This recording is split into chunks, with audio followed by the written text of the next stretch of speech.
Okay, so let's get to this moment that your entire I would say your entire career, and it sounds like your life changed as the result of a tweet, Mhm. Yeah. because that could happen.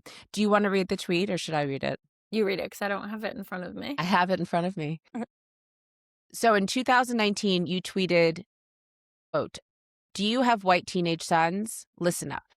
I've been watching my boys' online behavior and noticed that social media and vloggers are actively laying groundwork in white teens to turn them into alt-right/white supremacists. Here's how." All right. So what que pasa? So I guess first, what were you thinking when you wrote that tweet? Why did you tweet that? What was happening in your Well, life? I was still nursing my youngest child, so I would have a lot of time on my phone where she was on the boob, and I had these 2 older boys who 2019, I don't know, what were they, like 14 and 11 or something, and I was very closely monitoring their social media use. Now, you and I work in the digital space, so we look at it when our kids are using any sort of media, not just as parents, like, "What's this crap?" But also, like, "How did this get here? Who wants someone to see this?" That's something you do, and when you're in digital publishing, you're working in that world, you know that nothing's by accident. There's no So coincidence. you understand targeting, of I understood course. audience targeting, I understood tracking, I understood how they knew that when the kid was on YouTube on this video that he then went and looked at whatever and then this and that, you know? Um, so I was watching what they were doing. I could go on their Instagrams on my phone while I was nursing this baby, and I could see, okay, he liked this, and I could see like who was DMing him of his friends, what they were sending each other, what his friends were seeing, what his friends were liking, and I was like, "Holy smokes!" Like these children are being targeted. Like this is targeted content and it doesn't look like it. And then also, how did it get in my kids' feed? What were they searching? I could see what they were liking. I could see what they were engaging with. It was like scatological, like poop jokes, Mhm. nonsense, weird things. Like now the kids would have like the equivalent of like Skibbity Toilet at that Right. time, nonsense, and video games.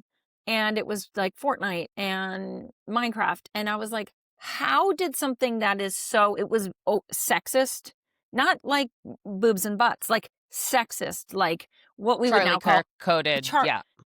way worse, of, what's it, Fresh and Fit? It's like that bad, like, women shouldn't vote and here's why. Like, Charlie Kirk never Uh-huh. said that. It was so gnarly, um, and violent stuff against women, and Mm. it was showing up in their For You page, not in the feeds from their friends, and I was like, "I know what's happening, and this is crazy, and no one gets it." I would talk to people and be like, "No, no, no, no, listen, my kid would never search up this thing. My kid would never look up Hitler or whatever." And I'm like, they're not looking it up. And the parents had not caught up to this. So that's why it came No. about. I was like, you guys. Well, And you it how, sounds like magical thinking. I remember when I first started noticing that my phone was listening to me because I would talk to yeah, a friend about like a clothing brand, yeah, and then an ad for that would show up in my feed. And we were like, that's weird. that can't be. That's That illegal. can't be. Yeah, And now we're all like, we'll be having a conversation and I'll be like, well, you'll see it in your feed yeah, tomorrow. So just you'll yeah. catch up. I And we learned all take about that for that one granted. when I was talking about bedpans when my stepfather was dying. And I said, well, I don't know what kind of bedpan to get. And that is one thing I had never Googled and had never talked about before. And then all of a sudden it was home healthcare nurses in my feed. I was like, okay, Of now I course. believe it. I believe it. Yeah. Yeah. But you saw this and identified it before people while people were still in the phase where they're like, that's not true. That can't Yeah. happen. You're imagining it. Well, and I said it's coming through. They are desensitizing, and this is a big part of what I was noticing. The kids were being desensitized to things like the Holocaust by Mm. jokes because middle schoolers, and I'm trying not to go into like expert on boys phase. I'm trying to stay in that phase of like I was just a mom who knew a lot about digital media. They love irreverent things that don't make sense to parents. There's a reason why 6-7 got so popular, and it was because parents went, "What are you doing? I don't get it."